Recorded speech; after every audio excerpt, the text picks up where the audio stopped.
உலகத்தில் எந்த ஒரு புஸ்தகத்தையும் ஒரு முறை வாசிக்கலாம், அல்லது ரொம்ப ஆராயக்கூடியதா இருந்தால் 2 முறை வாசித்து தூர வச்சிருவாங்க. ஆனா இந்த வேதத்தை 1000 முறை வாசித்தாலும் 1000 முறையும் புதியதாகவே காணப்படும். அன்பு உறவுகளே, இயேசுவின் நாமத்திலே மனதார வாழ்த்துகிறேன். ஏசப்பா உங்களை ஆசீர்வதிப்பாராக.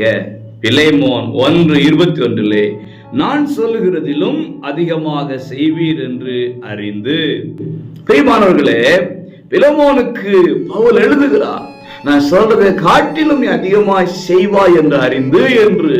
இன்றைக்கு பரிசுத்த வேதாகமம் நமக்கு அநேக காரியங்களை சொல்லிக் கொடுத்து கொண்டே இருக்கிறது. ஆண்டவர் உங்கள்கிட்ட ஏன்ட்டு எதிர்பார்க்கிற the first quality, the first character என்ன அப்படின்னா obedience, கீழ்ப்படிதல். We need to obey the word of God. We need to obey the God. ஆண்டவருக்கு கீழ்ப்படியணும், வேதத்துக்கு கீழ்ப்படியணும். இதெல்லாம் சொன்னாரா நான் செய்யணுமா அப்படிலாம் கேட்க கூடாது. ஆவியானவர் ஏவுவார், வசனத்தின் ஆழத்துக்குள்ளே கொண்டு போய் இதெல்லாம் செய்ய சொல்லுன்னு சொல்லி ஏவுவார்.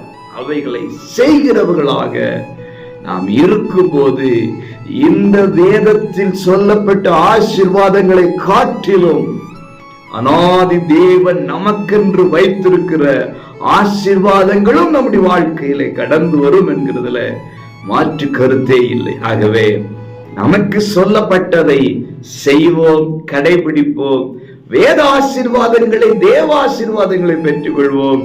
God bless you.